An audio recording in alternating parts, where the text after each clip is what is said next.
always at practice, I kept talking crazy, and he just told me, if you don't stop talking crazy, man, I'm choking. And then I kept talking serious. And he was serious. And he put his hands around my neck and choked me, man. Choked me out. I was about to pass out. And he's like, young boy, you a rookie. You know what I'm saying? And you gonna do what I tell you. An elite rebounder, especially on the offensive glass. Xavier McDaniel could do a bit of everything. His best years came early during his time with Seattle, where he showed the same production which had earned him historic distinction at Wichita State. He spent a little over 5 years in Seattle, helping them reach the conference finals in '87. But after he left, he could never replicate his production. He was still good, especially in his lone year with the Knicks. But although the effects were prolonged, an early career knee injury would bring about an earlier than expected decline. But one thing you could always count on with McDaniel is that if a fight broke out, he would be nearby, as he spent his entire career known as one of the toughest guys in the league, as his intimidation factor was second to none. And it's really unfortunate how little you hear about the X-Man nowadays, because his career began on a Hall of Fame trajectory, and that's the career that's going to be the focus of today's episode. Let's jog your memory. A South Carolina native, Xavier McDaniel attended AC Flora High School, where he would be a teammate of future NBA player Tyrone Corbin. McDaniel would help lead the team to a state title as a senior in 1981. He wanted to stay in state and play for the University of South Carolina, but they advised him to look elsewhere due to his academics, as his grades were low. McDaniel would take some other recruiting trips, and one of these trips would be to Wichita State. The Shockers played a style McDaniel liked. They got up and down the floor, and to McDaniel's surprise, as a forward, he was even going to be allowed to handle the ball in the Shockers system, after he had not been given the opportunity to dribble the ball in high school. And as Wichita State continued to sell McDaniel on their play style, he knew this was the best place for him, and without a doubt, he made the right decision. McDaniel joined a Shockers team featuring 2 star forwards who would go on to the NBA, in Antoine Carr and Cliff Levingston. So with this kind of talent ahead of him, a freshman McDaniel would obviously be a backup this year. He would get about 13.5 minutes per game, as he would put up less than 6 points per game, but he would shoot over 50%. However, Wichita State as a program got some bad news on January 12th. So the year prior, the Shockers had gone 28-7 and made it all the way to the Elite 8. So this was a team that had legitimate championship aspirations. But those would be put on hold, with the Shockers sitting at 11-3 and ranked as the 20th best team in the nation. The NCAA would put the Shockers on probation due to severe infractions regarding student athletes being paid large sums of money from outside sources. However, coach Gene Smithson would say that the allegations were false and that they were coming from players who were upset about being cut from the team. But the damage was done, and included in the probation was a postseason ban for this season and the next. So although the Shockers had a top 25 offense and finished the year at 23-6, that's where their year would end, and McDaniel's freshman season would see him average about 6 points, 3.5 rebounds, and half a steal per game. Going into his sophomore season, McDaniel got an opportunity, as Levingston had left for the NBA, leaving a vacancy in the front court, which McDaniel would more than fill. As a starter, McDaniel would finish second on the team in scoring, as he went from less than 6 per game as a freshman to almost 19 per game as a sophomore. And now he was leading the team in minutes with over 35 per game, and he would score efficiently, as his 59.3% shooting led the team. But where he really set himself apart was on the glass. Carr would be second on the team in rebounding at 7.6 per game, but McDaniel would almost double that, as his 14.4 rebounds per game would lead the nation. The fast-paced Shockers would score the 8th most points in the nation, en route to a 25-3 record, while being ranked number 14 in the final polls. But they were still on probation, so their year was over, and McDaniel's sophomore season would see him average about 19 points, 14.5 rebounds, and a steal per game, as he was named first team all-conference. Carr had graduated going into '84, so a junior McDaniel was now the unquestioned leader, but he would get help from fellow junior Aubrey Sherrod, who was the only other player on the team to average double figures. But more importantly, the Shockers were again eligible for the tournament. However, losing their top scorer in Carr would prove to be a big loss. McDaniel was dominant once again, as he would lead the team in scoring, rebounding, and blocks, as he averaged over 13 rebounds per game for the second straight year, and his 56.4% shooting would also lead the team, as he would earn a first-team All-MVC selection, as well as be named MVC Player of the Year. The Shockers would start strong with 4 straight wins, but would play pretty average the rest of the way, as their scoring offense had dropped to 50th in the nation. They would finish their regular season with a 17-10 record, then lose in the semifinal of the Missouri Valley Conference Tournament. And at 18-11, they wouldn't receive a tournament bid. They would appear in the NIT, but lose their first game to Michigan. And McDaniel would end his junior season with averages of about 20.5 points, 13 rebounds, 1 steal, and 1.5 blocks per game. And then McDaniel's 1985 senior season would be great. But not just great, one of the greatest in college basketball history. McDaniel would continue as the team's top player, with Sherrod acting as number 2, and then a big talent gap after that. But as McDaniel had already done in his first 3 seasons, he improved yet again as a senior. He would put up career highs across the board as he led the team in scoring, rebounding, blocks, and steals, and did so on a team-high 55.9% shooting.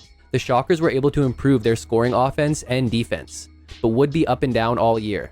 As aside from a 7-game win streak a little over halfway through the season, the Shockers couldn't string together more than 2 wins at any other point, and ultimately would finish the regular season at just 15-12. But they would salvage their year after making it through the conference tournament and beating Tulsa in the final, to not only win the MVC championship, but also receive an automatic tournament berth, where they would play Georgia in the first round. Unfortunately, McDaniel's first tournament appearance would also be his last, as the Shockers fell to the Bulldogs by 8 points. However, McDaniel would still play great, with a game-high 22 points and 11 rebounds on over 61% shooting. And then he would get some good news about a week later, when the NCAA announced that he had officially become the first D1 player to lead the NCAA in both scoring and rebounding, as this would be the 3rd year in a row that McDaniel, at just 6'7", would average over 13 rebounds per game, and his incredible achievement would see him again named First Team All-MVC, MVC Player of the Year, and a consensus First Team All-American. And his senior season would end with him averaging about 27 points, 15 rebounds, 1.5 steals, and a block per game. But it was time for McDaniel to enter the 1985 NBA draft, headlined by Georgetown's Patrick Ewing. However, McDaniel's incredible college career would lead to him being picked 4th overall by the Seattle Supersonics, ahead of future Hall of Famers like Chris Mullin, Karl Malone, and Joe Dumars. McDaniel joined a Sonics team in transition. They had just moved on from longtime head coach Lenny Wilkins and would be led by first-year head coach Bernie Bickerstaff. The team had a couple effective veterans in longtime Sonic Jack Sikma and veteran point guard Gerald Henderson, but they also featured a young forward named Tom Chambers, who, like McDaniel, loved playing a fast-paced run-and-gun style of play, but that hadn't been the way Seattle played. And with a veteran point guard and a new head coach finding his footing this year, they would play at the slowest pace in the league. McDaniel wouldn't be eased into the NBA though, as he would play in all 82 games this year, starting 80 of them, and would prove why he was the 4th overall pick. But before the season even started, he also proved that he was the same tough guy that he was in college, when he reportedly knocked out teammate Reggie King in training camp. He would tie for 2nd on the team in scoring and rebounding, while shooting 49% from the field. He brought a toughness to the Sonics, but could be careless with his aggressive play, as he would foul out of 8 games and overall rack up 305 personal fouls this year, which would be the 5th highest total in the league. But he would hit double figures in 67 games, have 25 games with double-digit rebounds, and record 23 double-doubles, which included a 36-point, 17-rebound performance in an April 12th win versus Golden State. And his 307 offensive rebounds would be the 6th most in the league. McDaniel would be 2nd among rookies in scoring and 4th in rebounds, as he would even finish 2nd to Patrick Ewing in Rookie of the Year voting. But the Sonics had a bottom 5 scoring offense and would finish the year at 31-51 and miss the playoffs. And McDaniel's rookie year saw him put up about 17 points, 8 rebounds, and a steal per game. The Sonics had made some changes during the offseason. After it didn't appear that the team was headed in the right direction, a trade request from Sikma was honored, as he was sent to the Bucks for Alton Lister. But the more important acquisition was sharpshooter Dale Ellis. Ellis had spent his early career with the Mavs, but struggled to get playing time on a team featuring Mark Aguirre and Rolando Blackman. And the acquisition of Ellis would end up being the final piece of a short-lived yet exciting trio in Seattle. One other acquisition which needs to be mentioned is the drafting of rookie point guard Nate McMillan. With Sikma gone, Bickerstaff could play to the strengths of the team, which was youth, athleticism, and pushing the ball. So this year the Sonics would feature the 7th fastest pace in the league. And a big reason for this was due to McMillan's quick grasp of the offense, which turned him into a starter and made Henderson expendable, as he was traded to New York after appearing in just 6 games for Seattle. These new Sonics would feature the 5th best scoring offense in the league, and their new trio of McDaniel, Chambers, and Ellis were largely responsible for that.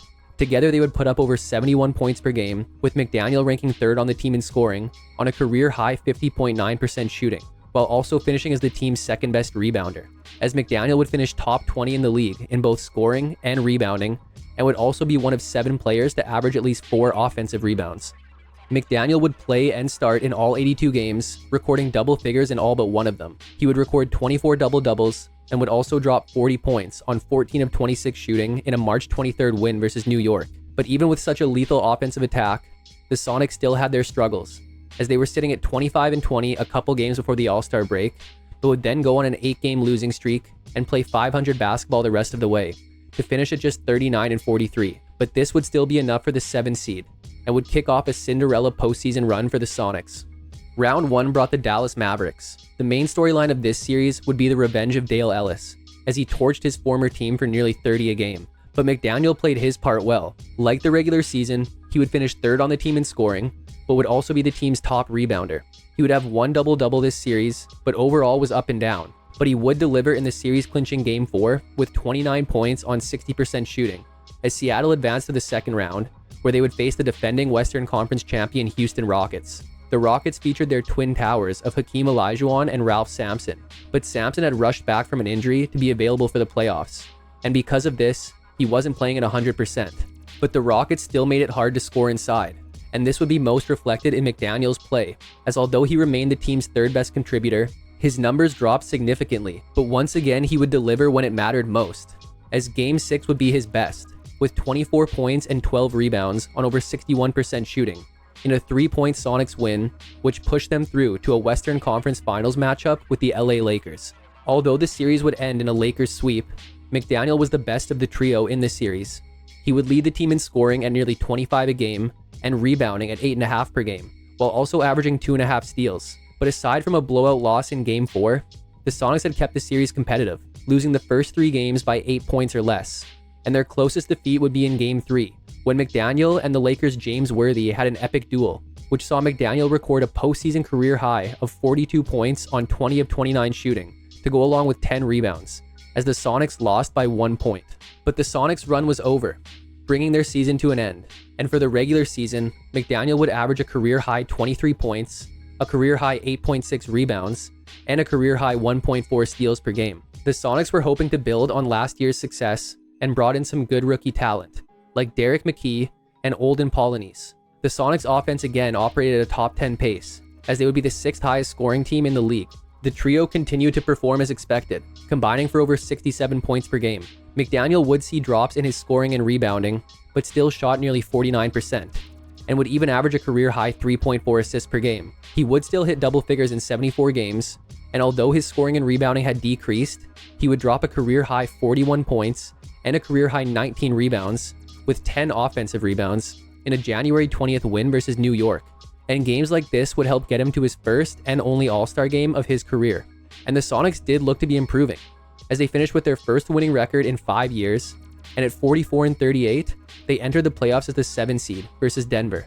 Offensively, the Sonics played great, with the trio averaging nearly 68 points, and McDaniel finishing 2nd on the team in scoring and 1st in rebounds, as he would record double-doubles in the first 3 games, and scored at least 20 points in the first 4 games. But in the series-deciding Game 5, he went ice cold, with 6 points on 2 of 9 shooting, and it didn't help that the Sonics defense couldn't stop a nosebleed, as Denver averaged nearly 115 points per game.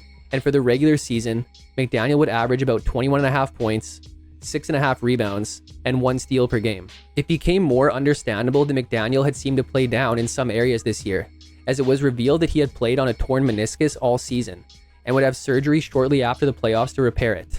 McDaniel would be ready for the beginning of the '89 season, but these weren't the same Sonics. During the offseason, the Sonics had acquired Michael Cage from the Clippers, who was a tough, bruising forward, much like McDaniel, McKee, and Polynice. But Chambers didn't seem to fit in this, as he would instead become the NBA's first unrestricted free agent and sign with the Phoenix Suns. So Cage would take the spot of Chambers, but Derek McKee had been elevated to the starting lineup, meaning McDaniel would come off the bench for the first time in his career. But looking at his numbers alone, you'd think he was a starter. He would be the team's 2nd leading scorer, as he and Ellis would combine for 48 points per game, as McDaniel would put up over 20 a game on about 49% shooting as a 6th man.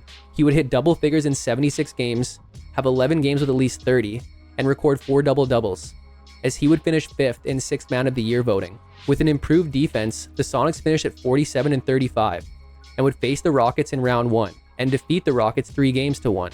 McDaniel would be a starter, but he would struggle. He had a great start with 24 and 11 on 8 of 18 shooting in game 1, but would average less than 15 points on less than 33% shooting the rest of the series. He would play better in a second round matchup versus LA, as he would lead all players in rebounds and put up over 20 points per game, which included 30 points and 11 rebounds in game 4. But their series would end in 4, as the Lakers swept them. And for the regular season, McDaniel would average about 20.5 points, 5.5 rebounds, and a steal per game. During the offseason, the Sonics drafted a 19-year-old power forward named Shawn Kemp, and had also traded Alton Lister to the Warriors, with the Sonics receiving a draft pick in return, which would become Gary Payton. With Lister gone, McDaniel was back in the starting lineup, and would continue to produce. Ellis would have a down year, yet still lead the team in scoring, as him and McDaniel would combine for nearly 45 points per game. However, McDaniel's numbers would still be up across the board with his improved role. He would hit double figures in 62 games, have 11 games with at least 30, and record 11 double-doubles. But he would miss a few weeks beginning in late February after knee surgery, as his knees would continue to bother him for the rest of his career. Additionally, McDaniel saw himself suspended for a game and fined $7,500, along with Charles Oakley, about a week before Christmas, after the two got into a fight in the final minutes of a Seattle loss to New York on December 16th. And McDaniel wasn't the only one to miss time, as Ellis would miss about 2 months after severely injuring himself on January 12th when he crashed his car into a divider due to suspected drunk driving. Ellis would come back late in the year with the Sonics sitting at 30-30, but they would go 11-11 the rest of the way to finish at 41-41, which wouldn't be enough for the playoffs. And for the regular season, McDaniel would average about 21.5 points, 6.5 rebounds, and 1 steal per game. Going into 91, the Sonics had drafted Gary Payton and replaced Bickerstaff with Casey Jones. They were still set to be led by their 2 top players in McDaniel and Ellis, but tensions between the two would reach their boiling point early in the year. The future of teammate Dell Ellis is up in the air. Wednesday, Seattle placed Ellis on the suspended list because of a fight between him and teammate Xavier McDaniel. The altercation started in practice, and then the 2 players met outside afterwards to slug it out. Police were called, but no arrests were made. Despite the fight, McDaniel says, hey, everything's cool. The fight had occurred on November 21st, just 8 games into the season, with the reason for the altercation allegedly being that McDaniel wasn't happy with an injured Ellis for coming to practice unprepared. Ellis would be suspended for 5 games, as he had reportedly started the fight, while McDaniel would not miss any time. However, both of their time with the Sonics would be up soon. Less than 3 weeks later, on December 8th, McDaniel was sent to Phoenix for Eddie Johnson and a pair of first-round picks, as this would end an extremely underrated 5-year stretch of any player, as McDaniel would say years after retirement that he wished he could have stayed in Seattle, as he believes he was on his way to a Hall of Fame career. And when you look at the stats of some of the all-time greats during that same stretch, McDaniel might have a point, but at least there was a familiar face where McDaniel was heading. Suns coach Cotton Fitzsimmons traded for McDaniel as they needed toughness and rebounding, specifically offensive rebounding, and McDaniel would now be reunited with his former Sonics running mate in Tom Chambers. McDaniel would be inserted into the starting lineup to play alongside Chambers and the star backcourt of Kevin Johnson and Jeff Hornacek. Chambers was beginning to slow down this year, and although McDaniel put up good numbers in Phoenix, there was a lot of mouths to feed, so he would see a big drop in his scoring, but would shoot over 50%. And he would do what he was brought in to do, as he would pull down over 7 rebounds per game for the Suns, which was his highest average since 1987. Phoenix had been a perennial playoff team, and were coming off back-to-back Western Conference Finals appearances, so they hoped McDaniel could bring the toughness and hustle they needed to challenge for the title. And although they would finish the year at 55-27, their postseason would be a disappointment. They would play the Jazz in round 1, but surprisingly would lose the series in 4 games. The entire Suns offense struggled, as each member of the starting 5 shot below 44%. McDaniel would receive over 6 less minutes per game in the postseason and would fail to crack 10 points per game for the series, while pulling down less than 4 rebounds per game and failing to record a steal for the entire series. So McDaniel's overall season would see him put up about 17 points, 7 rebounds, and a steal per game. But McDaniel would find himself on another team before the 92 season. However, this time, he would be a perfect fit.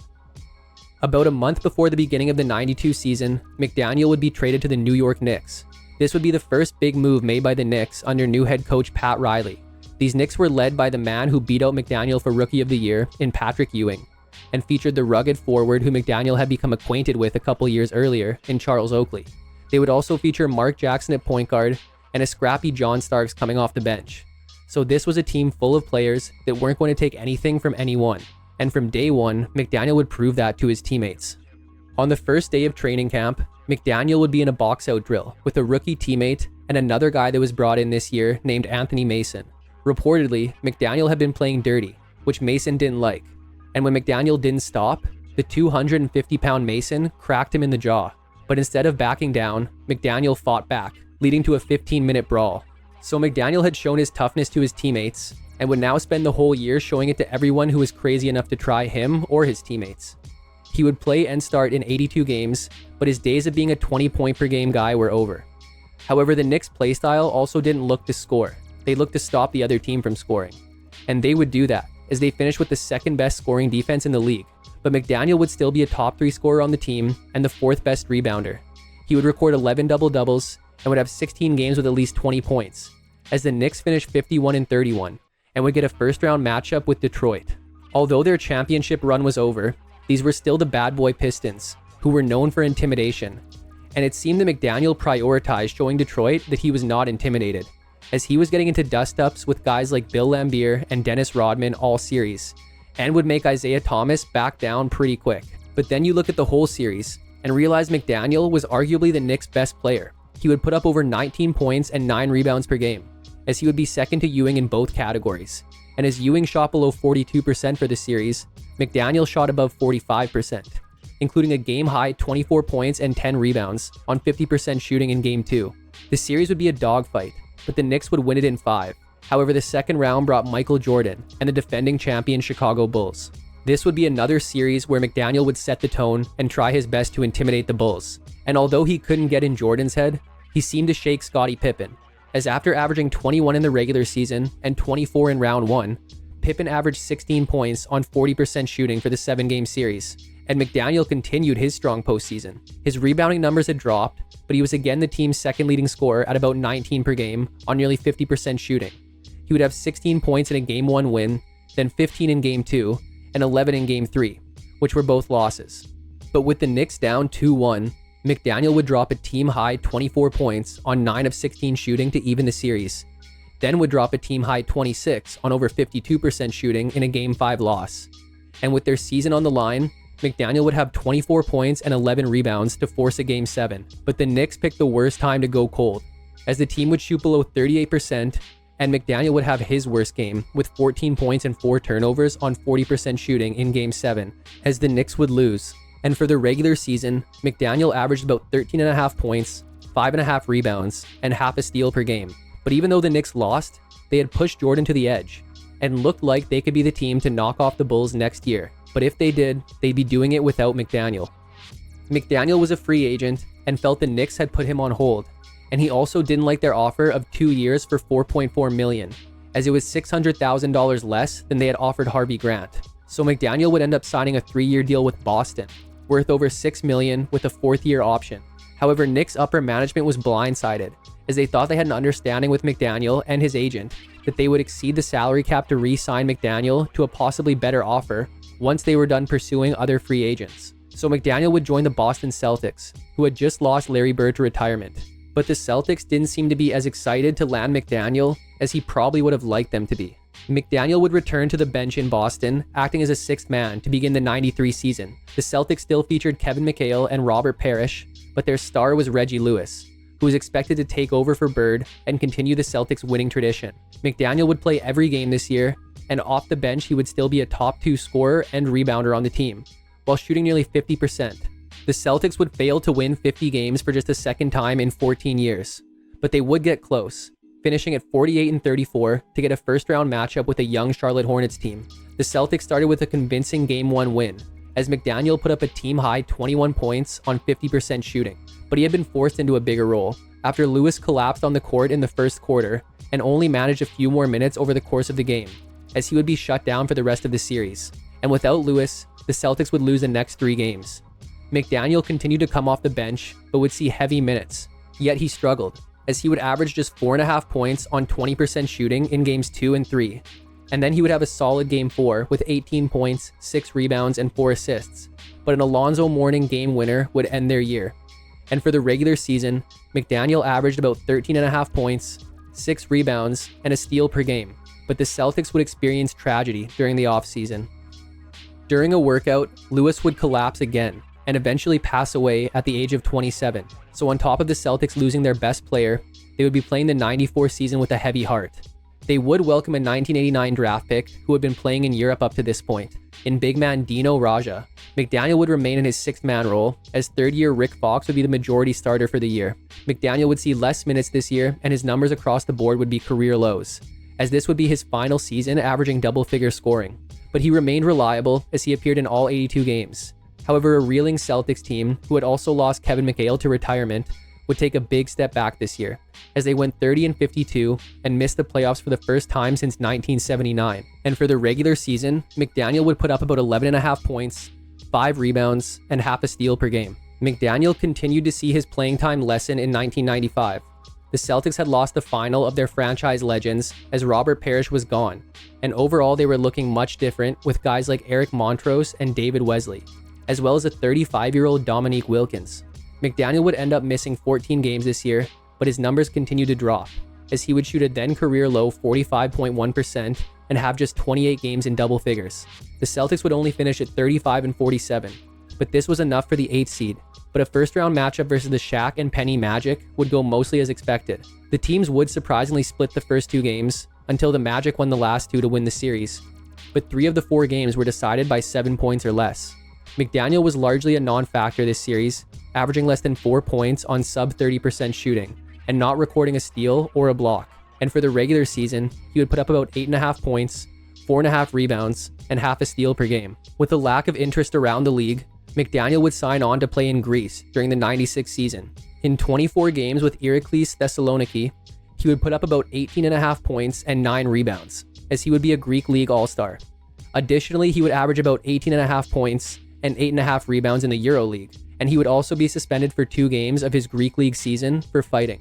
McDaniel was back in the NBA going into the 97 season, signing on with the New Jersey Nets, who were in need of some toughness. The team featured solid players like Kendall Gill and Kerry Kittles, and would acquire Sam Cassell and Jim Jackson from Dallas around the trade deadline. McDaniel would be a regular part of the rotation, appearing in 62 games, but wouldn't have a large role, as his NBA numbers continued to drop, as this would be the first time in his career he shot below 40%. However, he would have his best rebound number since '93, but the Nets as a whole had a lot of work to do, as they would finish the year at 26-56 and miss the playoffs. And for the regular season, McDaniel would put up about 5.5 points, 5 rebounds, and half a steal per game. A 34-year-old McDaniel was nothing but an afterthought for the Nets in '98. He would appear in just 20 games at less than 10 minutes per game, while logging a lot of DNPs. And in the 20 games he played, he would only score in 9 of them. And on January 24th, New Jersey would release him, as this would mark the end of his career. Xavier McDaniel was dominant in college, and looked like he would be continuing that over the course of his NBA career.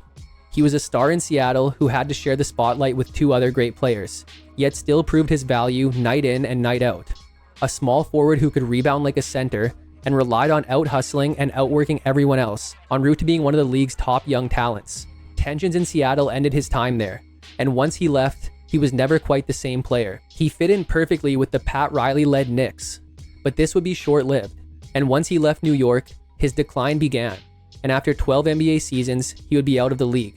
12 NBA seasons is still more than respectable, but when you look at everything McDaniel brought to the table when he entered the league, you feel more like he should be in the conversation of the greatest players of his era, not the most forgotten. But X-Man was the ultimate competitor and ultimate intimidator, and he was going to bring it every single night. But that's it for today's episode on Xavier McDaniel. Hope you enjoyed it, and make sure to subscribe for more videos like this one. If you liked it, check out these 2 on the other 2 members that made up the Sonics trio of the mid to late 80s. Thanks for watching, and see you next time.